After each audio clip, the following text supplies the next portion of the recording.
What is up, everyone, and welcome back to Phoenix Wright Ace Attorney. My name is Isaiah. I'm your publicly appointed defendant, and today is the best day because it's trial day. So I don't want to have too long of an intro. So let's just go ahead and get right into it. What was her voice? Oh, jeez. Oh, it was a little bit lower pitched Valley Girl. My best attempt at Valley Girl, anyway. How did the investigation go yesterday, Mr. Wright? Frankly, there's still a lot of gray areas. Or rather, the whole thing is one big gray area. Don't worry about me, no matter what the outcome. I'm ready to accept my fate. I believe in you, sis. Mr. Wright, let me offer you a word of advice. Yeah? What is it? What? A defense attorney should never believe their client. Idiot. See where she gets that. The defendant is called to trial because they are suspected of wrongdoing. Never forget that. Miss Skye, you remind me a lot of Mia. But there is one decisive difference between you and her. And that is, you're not a defense attorney. Got her. I believe it's almost time for the trial. She didn't like that. Good luck, Mr. Wright. Thanks. I don't need luck. My first trial without a Fae helping me. Oh my gosh, it is. No one's gonna bail me out this time. I don't need it. Mia. I'll be alone in there. So I have to discover the truth all by myself. Let's do it, Mr. Wright. I'll be with you the whole way. Great. You're not Maya. Bring Maya back now, please. Court is now in session for the trial of Miss Lana Skye. The defense is ready, Your Honor. The prosecution has been ready for a while, Your Honor. Never change, Edgeworth. Never change. It's been 2 months, but I haven't been in the courtroom since this trial. I hope that person of Phoenix will not be a part of the proceedings today, Mr. Wright. I will choose the path I think is right, regardless of what those around me might say. The judgment to be made here is in our hands, not those of anyone else. Very well, Mr. Edgeworth. Your opening statement, please. Chief Prosecutor Lana Skye has committed an unpardonable crime. Not only this, but she was harsh enough to commit it in the prosecutor's office a lot. Wow, he's much more forceful in person. I suddenly feel like confessing to everything. However, she will now pay for her rashness with her life. There was a witness to her crime. A professional witness. Well, then call your first witness, Mr. Edgeworth. The prosecution calls his third witness, Miss Angel Starr, to the stand. The Carthup Queen, huh? Okay, I'm ready. Bring it on. Let's go. Haven't I seen you somewhere? Lunch. About you lunch. You ordered the caviar lunch, right? Oh ho, caviar. Never eaten caviar before. The judge is really wolfing it down. And for you, I have a fiesta bowl. Thanks. Will the witness state her name and profession? Ah, and you, sir, did you order the fingerprint lunchbox? It is too early for lunch. Your name and profession, please. Well, Your Honor, how does it taste? So this is why everyone raves about caviar. It's so tasty it hurts. I always thought caviar would taste like pickled tapioca. Ew. Sounds disgusting. Caviar must be good. I don't know. What the heck does pickled tapioca taste like? Thank you, Phoenix. Me and Phoenix are birds of a feather. We always think the same thing. I love it. Name, profession, now. Me? The name is Angel Starr. Don't go forgetting it. I find myself running Lunchland these days. Is that what you wanted me to say, Mr. Edgeworth? Very well, witness. Please describe the incident to us. The prosecution will wait. I'm not finished eating. Hurry it up. Very well, Mr. Edgeworth. As you know, we usually call the police to provide a description of the crime. Your Honor, as Mr. Edgeworth has said to the court, I am a professional. What exactly does that mean? Until 2 years ago, Miss Angel Starr was a special investigator with the police. She was a first-rate homicide detective. Oh! What? Miss Starr is a detective? Aha! I know who you are. Cough up. Carthup Queen Angel Starr, Your Honor. Long time no see. Very well, you may continue with the description, Miss Starr. Who is this lady? Might have the court's attention over here. Okay. The parking lot of the prosecutor's office is divided into 2 blocks. A block is for the prosecutor's personnel. B block is for visitors and clients. A chain divider separates 2 blocks. I suppose that's to keep visitors... Oh, I suppose that's to keep visitors from taking up the prosecutor's spaces, right? The crime took place by a car in the back of A block in the car's trunk. The killer stabbed the victim with this knife and went to drive the body out. Unfortunately for her, there was a witness and an arrest was made on the spot. And who was this valiant witness? Why, it was me, Your Honor. Ooh! Witness, did you see the very moment of the crime? Of course, Your Honor. Immediately after that, I apprehended the chief prosecutor. Seems rather cut and dry, doesn't it? Well, Mr. Wright, I can't agree on principle, Your Honor. It seems some poor losers are unwilling to accept the truth, Your Honor. It's my job. It's my job. Shall I proceed to crush what little hope they have remaining? If you can, then give them your worst, Miss Starr. Wait, are they talking about me? Hey, come on, man. Come on. I'm just trying to do my job here. Oh, come on, man. Alright. Somehow I always knew a day like this would come. I was on my way to deliver a lunchbox to my boyfriend when I sensed something. Perhaps it was my finely honed detective intuition at work. Through the wire fence, I saw the chief prosecutor standing next to a garage car. The chief prosecutor was holding a knife in her right hand. Then she thrust the pointy tip of the knife into Detective Goodman's chest. Oh my goodness. Bringing a lunchbox to your boyfriend, how touching. As you can see, there is no room for doubt. The key point of your testimony seems to be nothing other than the point of the knife which you saw being stabbed to Detective Goodman. So, how does it feel to be so utterly crushed? Mulling it over. It's merely a flesh wound, Mr. Wright. Well, Mr. Wright, you may cross-examine the witness. Alright, here we go. I'm feeling good. Here we go. Somehow I always knew the day like this would come. We're going to press on that. You know that already. How did you know? I respect the prosecutor's basic abhorrence of crime. Yet their methods are ugly and twisted. Twisted methods will always lead to tragedy. The lunch lady's uninformed opinion is duly noted. Given that they are used to erasing inconvenient evidence at their whim, killing off a detective that knew too much is merely an extension of that. Miss Starr, do you have something personal against prosecutors? I felt that I found my dream job when I became an investigator, and if I hadn't been laid off by those prosecutors over there, I'd still be one. Laid off? She was fired. To me, prosecutors are nothing more than worms. That said, I am a pro, as you know. My testimony is unbiased and flawless. Very well. You may continue, Miss Starr.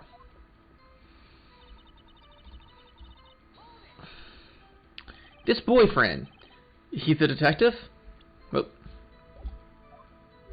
not that boyfriend, the security guard. Not that boyfriend. You have several. Yes, this boyfriend, that boyfriend, and the other boyfriend. Care to join? The yet another boyfriend position is still open for applicants. I'll stick with the lunches, thanks. Note to self, the judge had to think before replying. Security guard room is in the lot in A block. It's up on the second level so you can see everything from there. That would be the room with the security sign. Makes sense. Incidentally, did you bring your lunch boxes by car? Since I'm a visitor now, I parked in B block. So, she was in B block when she witnessed the crime.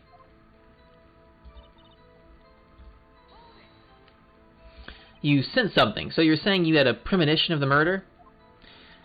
It felt like, how would you say... Oh yes, it was like the feeling you get when you view a pumpkin chock full of seeds. What?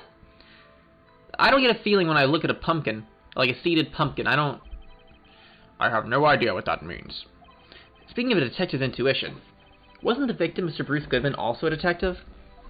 Yes, well, he was like a young cheese. A young cheese? A pale white cheese, not yet tangy with experience on the streets. A greenhorn. I must be hard, yellowed, and sharp as a tack.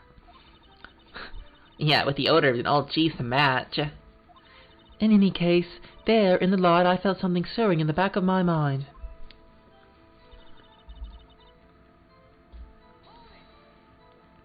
By garish car, you mean... Mr. Edgeworth's car, yes. Mr. Edgeworth? Incidentally, the knife with which the victim was stabbed was also Mr. Edgeworth's.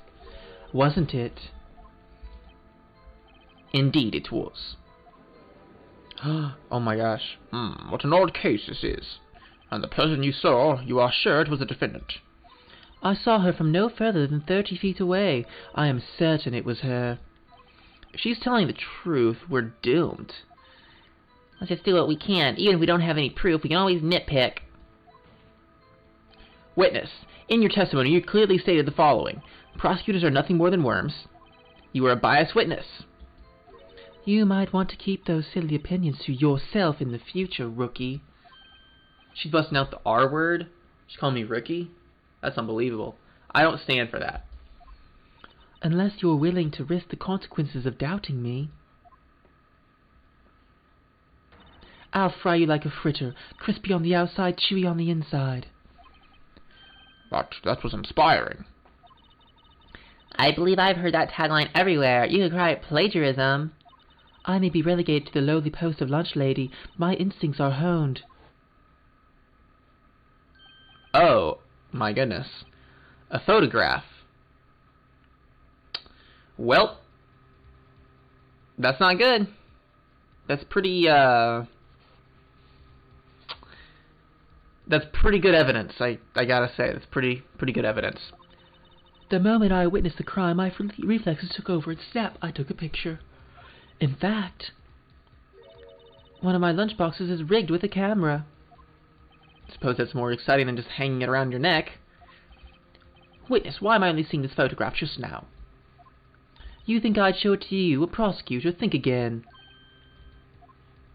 My boyfriend works in the photography division of criminal affairs. Well, so certainly the defendant.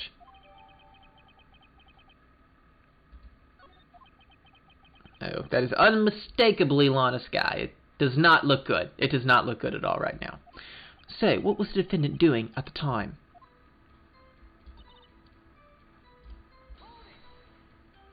Tell me more about this, knife. Well, I say the blade was about 4 inches long. Is that right, Mr. Edgeworth? It is your knife, after all. Yes, that's about right. Prosecutors are by nature well versed in the location of a man's vital organs. I'm sure it was easier than boiling an egg for my egg salad surprise set. You can't testify as to your ability to kill an egg. I mean, a person, whatever. Perhaps a chicken salad set would have been a better metaphor. So the defendant was holding a knife. What then? Then she thrust the pointy tip of the knife into Detective Gibbons' chest. I could have sworn she would have shoved the hilt into his chest, but whatever. Tell the court why you didn't try to stop this crime. Whoops. You did see her raise a knife to strike, no? The defense has a point. Unfortunately, by the time I realized what was going on, it was already too late. Too late? Yes. The next moment, the chief prosecutor brought down the murder weapon. Okay. It's only a flesh wound, Mr. Wright. We can make it. You said that before. Anything else? Scientifically speaking, Miss Starr's testimony is flawless. That's pretty fatal to me. What do we do? Is this it? Is my sister guilty? Just keep our heads cool and press witness a bit, shall we? Panicking next to me makes me calmer. Don't smile like that. So I already pressed her on everything. Okay, let's look at our evidence again.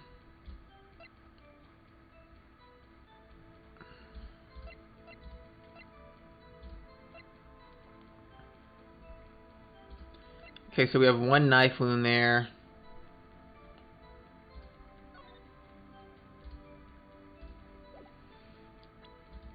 Um, 675, 12-2.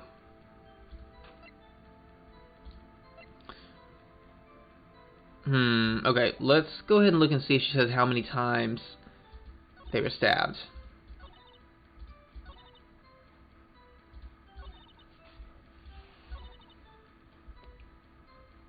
Yeah, no, she didn't say anything about that.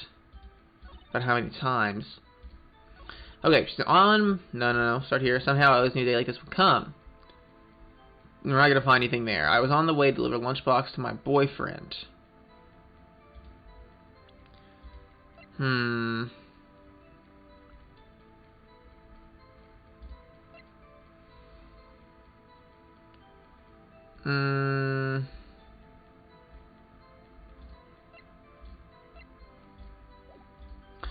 When I sent something past my finally honed detective intuition at work. Really nothing there I can use. Chief prosecutor standing next to a garish car.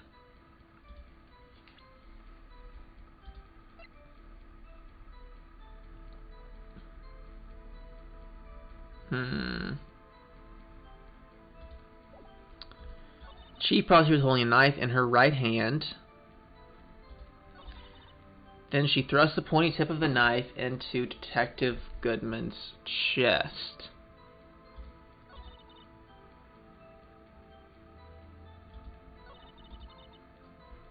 Wait a second. Wait, I think I might have an idea.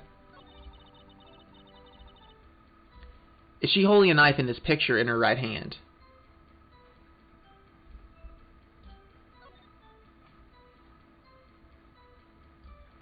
Where's the knife? Let's present that. I got it. And you witnessed this. You saw Miss Skye stab the victim with the knife. As I've already said, yes. I swear it on my finest salmon swirl lunch. I'm sure that is a fine lunch. But isn't that odd? Look at this photograph. This is the photograph that you took the very moment of the crime, is it not? Then why is Miss Skye not holding a knife?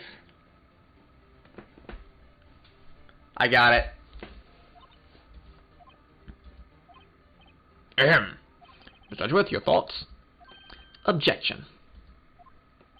That had to be the weakest objection ever, Edgeworth. That was weak sauce. You got better. You got better. Yet it was still stronger than your ever-feeble mind, Mr. Wright. What do you mean, Mr. Edgeworth? This photograph was not taken the moment before the stabbing. This was taken the moment after the stabbing. And how can you tell that? There's blood on the coat? Blood splatter.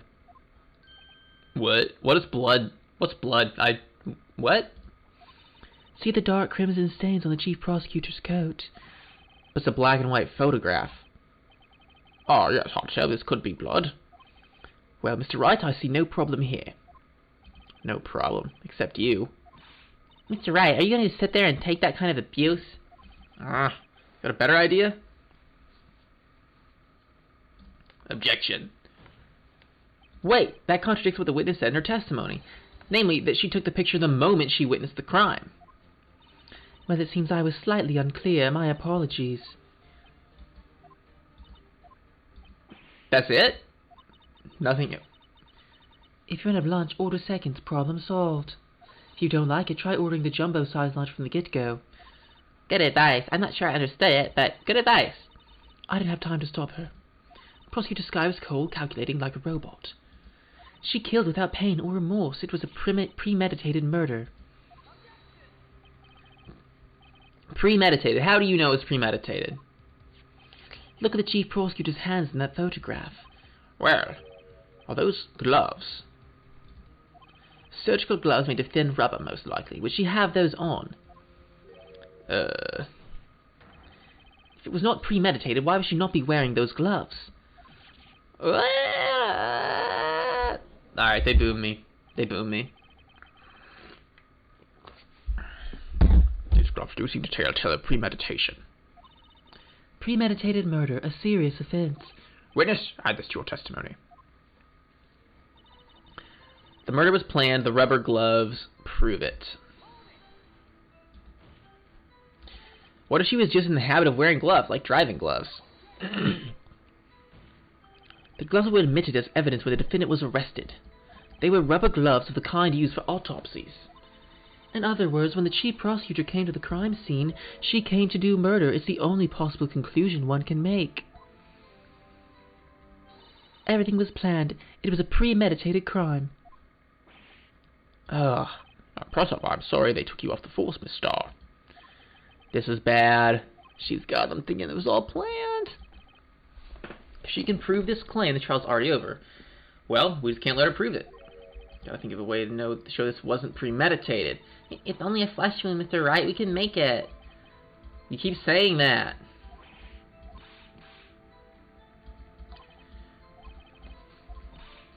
You keep saying that, Emma. Alright, we need to go all the way to the end here. What do we have that can prove this wasn't premeditated?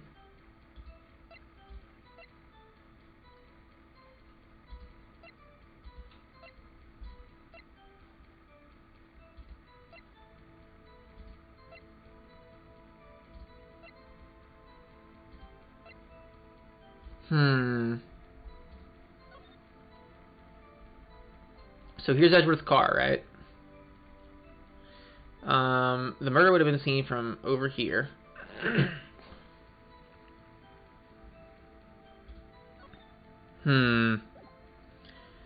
What about the phone?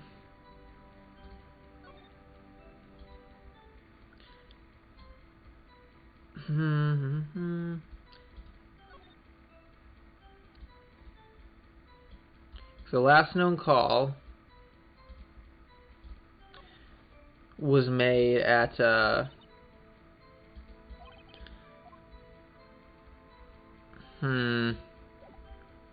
maybe like, why would she call her sister then? I don't know. 5:12, died within an hour and a half at 4 p.m. 4.5-inch knife, single stab wound was found.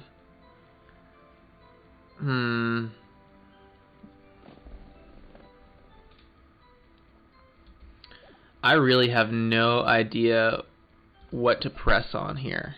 I mean,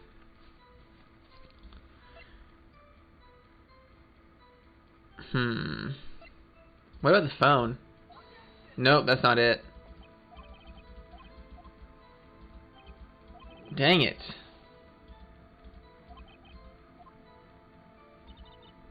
The rubber gloves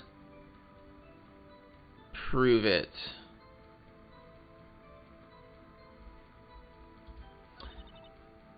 Wait, is there anything else that might have had her prints on it?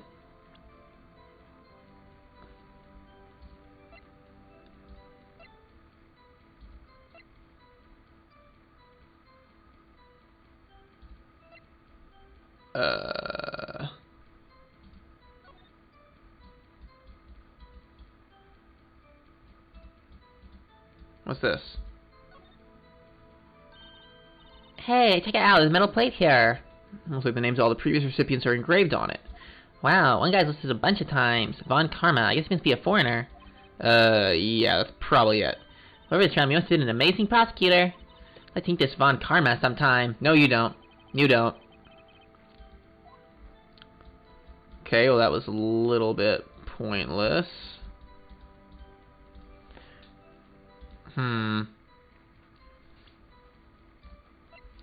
Man, I really just have no idea.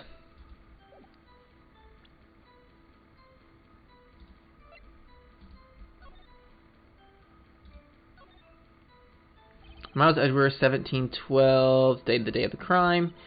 The murder took place 3 minutes after Edgeworth parked his car. If only he was held up a couple extra LED lights, wouldn't have been caught up in this whole affair. Perhaps. Just goes to show you never know what'll happen when you run a yellow light. I guess. Man, I just don't know. It's crazy. This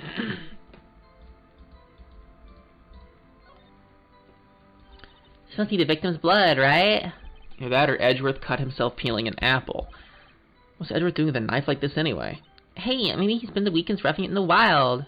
Edgeworth in the wild? I think my fruit peeling theory is more likely. Are you kidding? I always pictured him as an outdoorsman. What? That was a scary thought. Okay, so really nothing for us to learn here. Off the knife.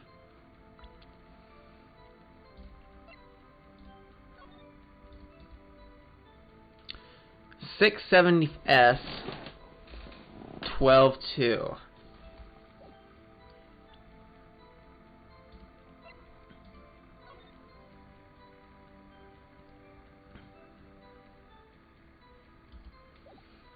I have no idea how I can prove this wasn't premeditated. No idea.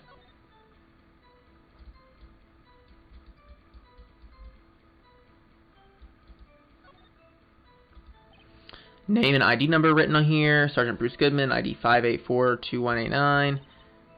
What are those numbers I'd use? What else would they use? Letters, silly. They're the reason they have a written language in the first place. True.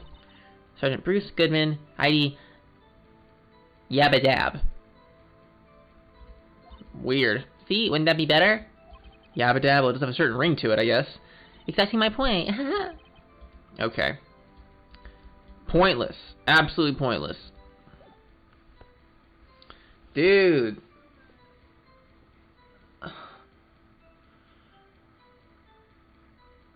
I have no idea what to do. Because we have to prove that it was not premeditated.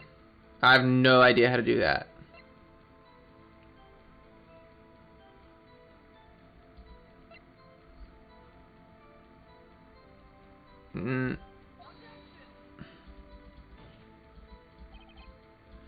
Oh my gosh. I have no idea here, man. I have absolutely no clue.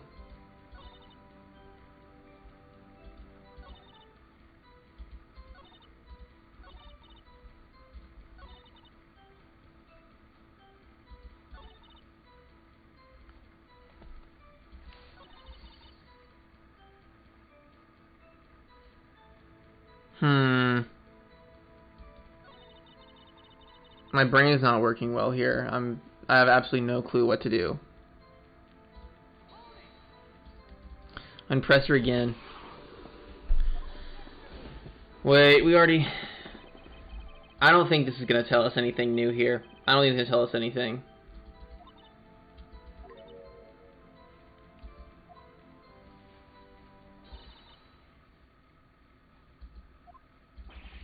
Oh my gosh, I have to do all this again. Annoying.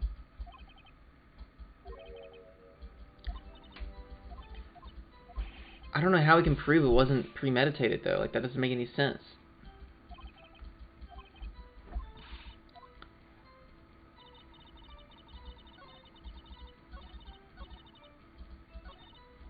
The murder was planned, the rubber gloves prove it. Well, we know...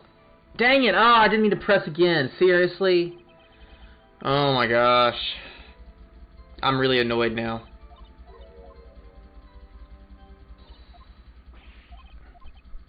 Yeah.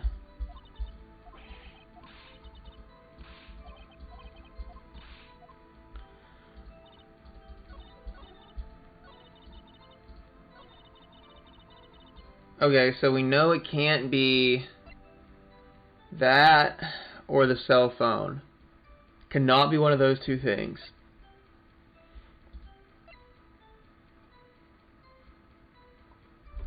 At the police department, there's the ID.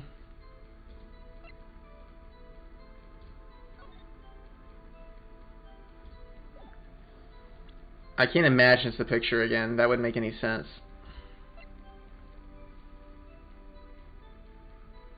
Could be one of these three things? I don't know.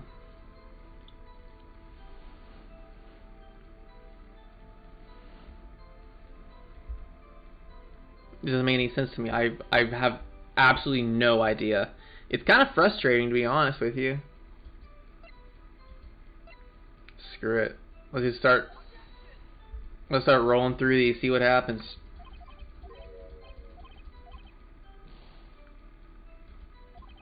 Okay. How's the knife? Hey! We somehow got it. Witness, do you know what this is? Are you trying to test me? I sell boxed lunches for a living, you know. That's a knife, the knife. The knife that was in Mr. Edgeworth's trunk. Indeed, it is my knife. What's with this case? The bloody murder weapon? Finn is the chief prosecutor for the district, right? Mommy, are prosecutors bad people? Why, yes, Jimmy, they are. The defense has a request. We ask the witness provide an accurate testimony. What's that, rookie? In your testimony, you stated that Lana Skye planned this murder. Yeah, I'm really excited to see how this works. I don't have any idea. And that's why she was wearing those special gloves. Seems like a natural conclusion to me. The gloves do indicate planning. However, why would she not also prepare the most important thing? The murder weapon. Oh. This knife just happened to be in the trunk of that car. Ladies and gentlemen, if you're going to plan a murder, you don't forget the weapon. Oh! Oh, she didn't like that. Order, order, order! Great, now the tide is turning in our favor. Great show, Mr. Wright. My sister's as good as free. Oh, Edgeworth. Right. I believe the next lunch you'll be eating is humble pie. Oh, I love it. Love you, Edgeworth. That's such a good zinger. What? I hope you weren't deluding yourself in thinking that the tide has turned, as you say. Not over such a trifling detail. But this shoots a hole in the whole premeditated theory. The prosecution could care less whether premeditated or not. The only one who seems to care is that lunch lady over there. The defendant, Lana Skye, murdered a detective with a knife.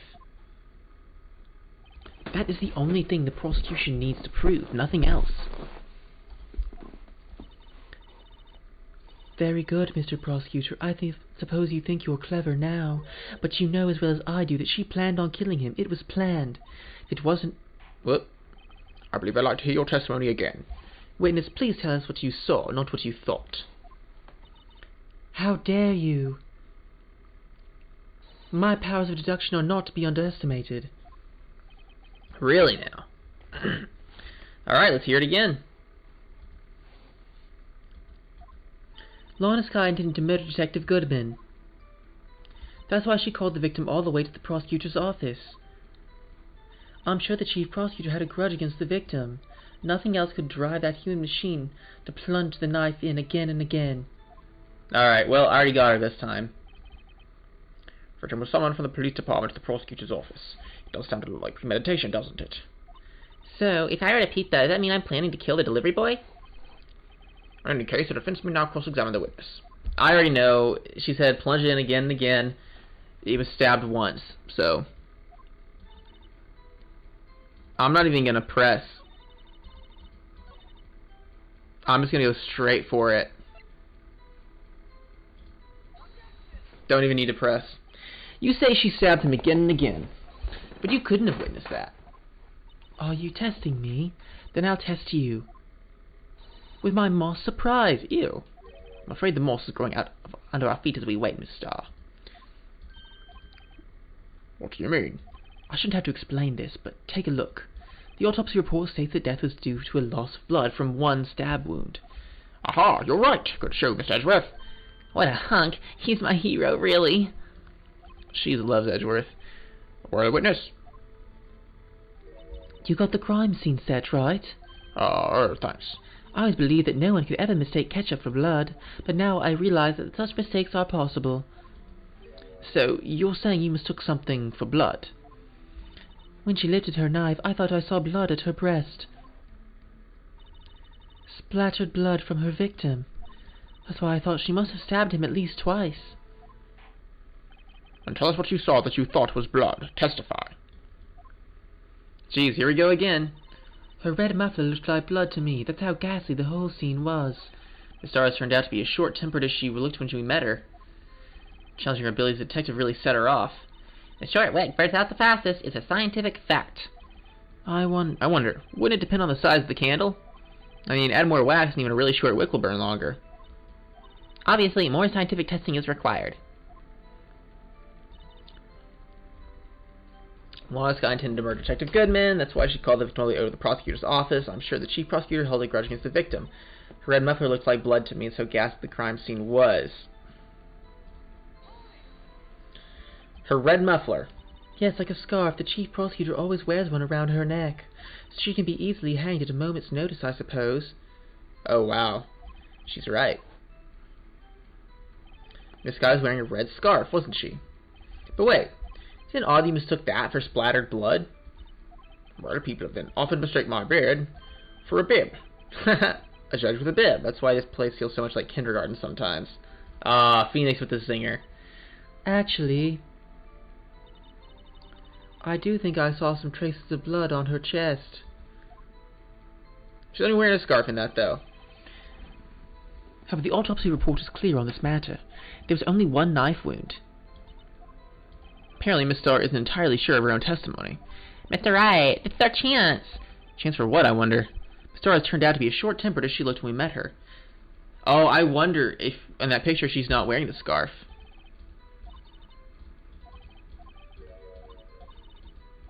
I bet she's not wearing the scarf in that picture. Because she wasn't wearing it in that little flashback thing. Let's see. She's not wearing it. Bingo. Got her. Objection. Miss Starr, I demand an explanation. The witness is clearly not suited for detective work. What? The suspect was not wearing a scarf or muffler of any kind when she stabbed the victim. And you proved it yourself with this photograph. Huh? But that can't be... Only a professional lunch lady could be so utterly clueless. Wow. Even Edward, we're just ripping her apart together. My boy. Congratulations, perhaps you finally found your true calling in life. Wow. Harsh words, but good. Even the judge. We were really letting this poor lady have it. In the end, Mr. Edgeworth prevails. Was my objection chopped liver? But it was there, a scarf. No, not that, but something red, really. Well, now where were we? The witness has given us an entertaining interlude, but back to business. What? Very well, witness, continued your testimony. You saw the crime and apprehended the suspect. Tell us about that. Very well. I do remember some things accurately, at least. Ultimately, we couldn't shake the most important part of her testimony. The most important part? The part where your sister stabbed him, duh. The next testimony might just be the moment of truth.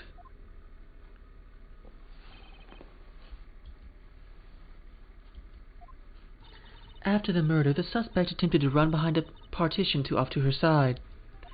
I quickly caught her, explained her rights to her, and arrested her on the spot. Ah, yes, when I arrested her, she mentioned the muffler. That's what had me confused my earlier testimony. The chief prosecutor made to escape, but against Angel Starr, resistance is futile. You're quite determined about this scarf, aren't you? I strike like a snake and bite like a cobra. That's me, Angel Starr. Wasn't a very good metaphor. First of all, a cobra is a kind of snake. Don't bother me with details unless you want to get bitten. No thanks. Note to self, Mr. Wright is weak against poisonous snake bites. So are most people. The chief prosecutor tried to resist, but her efforts were in vain. She knocked my hands aside, knocked over an oil drum. An oil drum? Hard to imagine. Oh, she's beautiful but deadly. A predator, this one. A leopard woman. Rower. Ooh. Well, Mr. Wright, your cross-examination, if you will. Alright, here we go.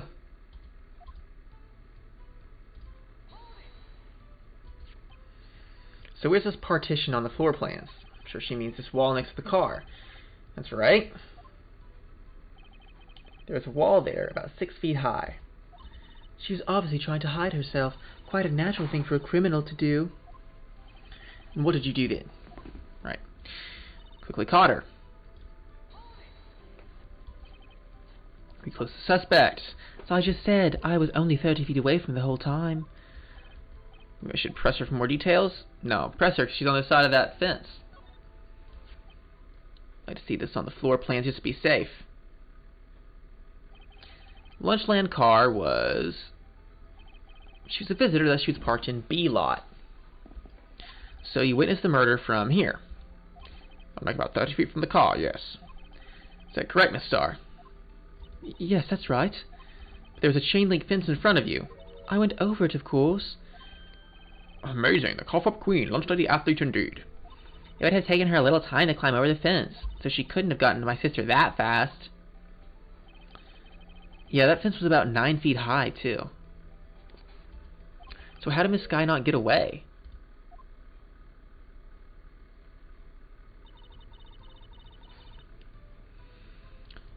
I feel like I'm going to come back to that one. That one right there is the key. She mentioned the muffler. What exactly did she say? If I remembered exactly, I would have told you in my testimony. Cheeky. Anyway, all I heard her say was the word muffler. Just not one word. So, what you heard wasn't the suspect talking to you, but to someone else? Yes, the chief prosecutor was talking on her phone.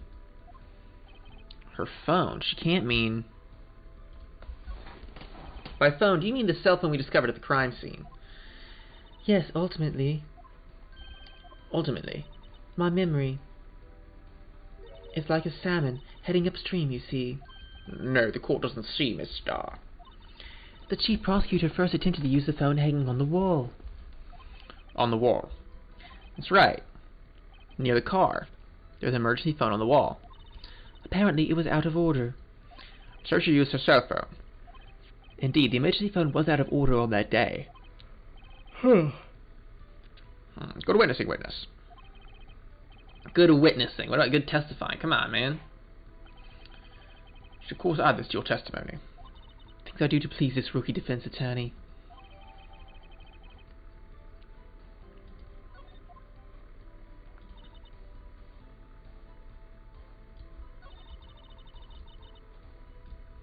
Alright. She made to escape. Can you be more specific?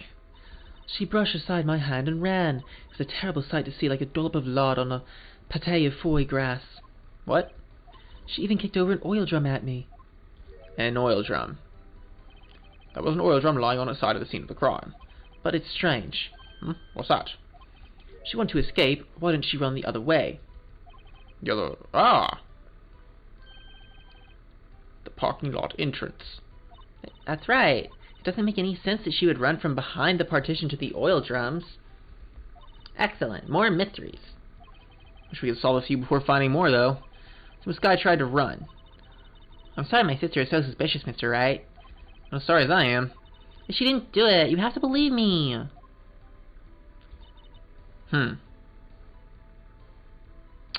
Okay, so we gotta be very careful here.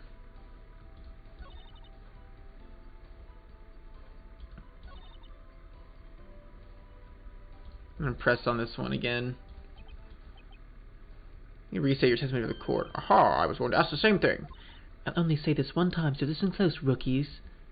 Okay, she's annoying.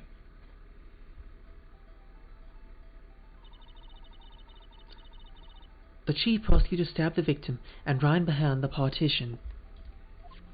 Then she picked up the emergency phone on the wall, but it was out of order. So she pulled her own cell phone out of her pocket. And during that time, you climbed over. And during that time, you climbed over the chain link fence. Then, when I boldly grabbed her arm, the chief prosecutor hung up her phone. And you saw her doing this. What is it, Mr. Wright?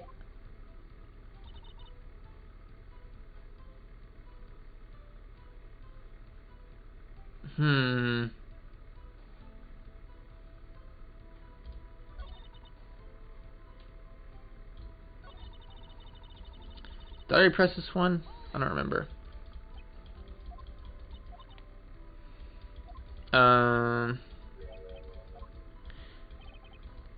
I feel like there's a lot here.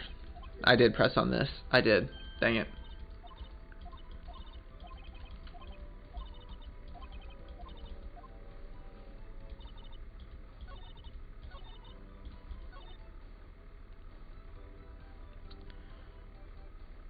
Okay, so how could she have seen it? Because she would have been behind.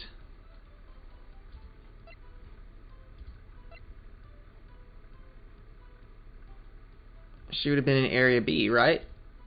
Yeah, she couldn't have seen it. She's behind the partition. Miss Starr, I have to conclude that you have a personal grudge against Miss Lana Skye. The witness is a former detective. His testimony is unmarred by personal bias.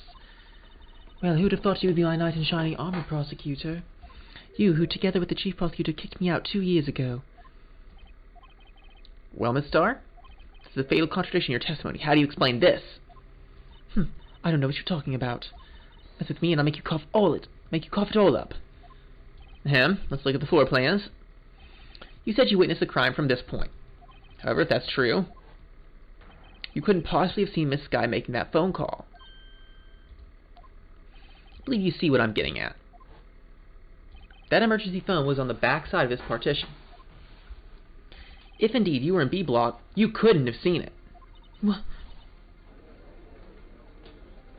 My man. Order. What is the meaning of this? It's simple, Your Honor. She's not coughing up lunch, she's coughing up lies.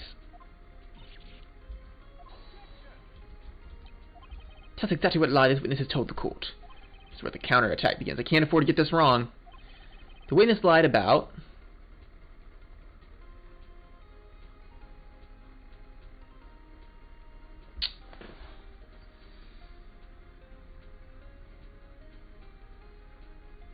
It's gotta be where she saw it, right?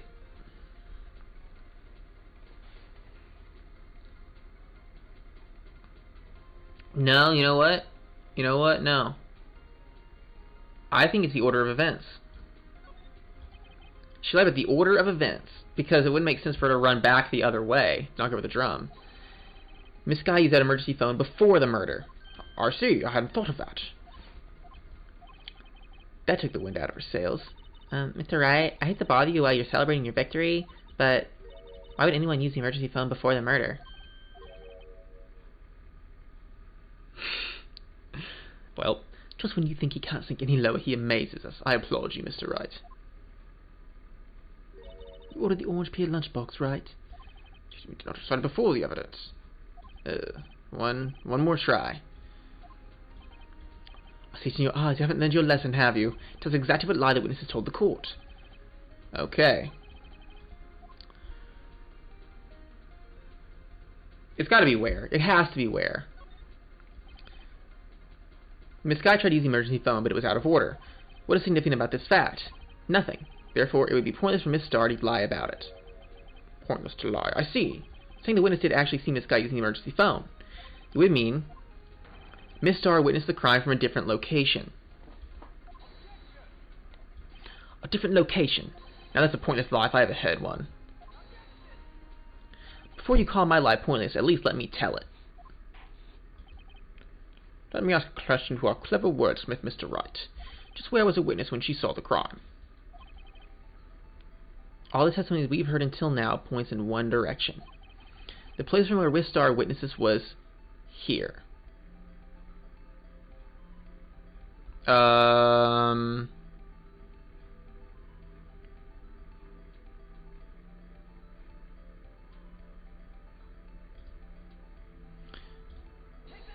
Wait.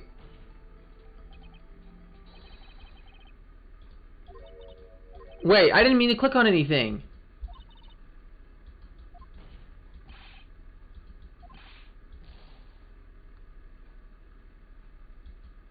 I didn't mean to click on anything.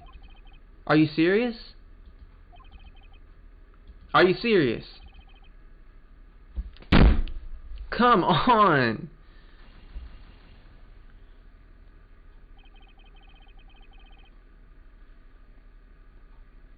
I didn't mean to click on anything.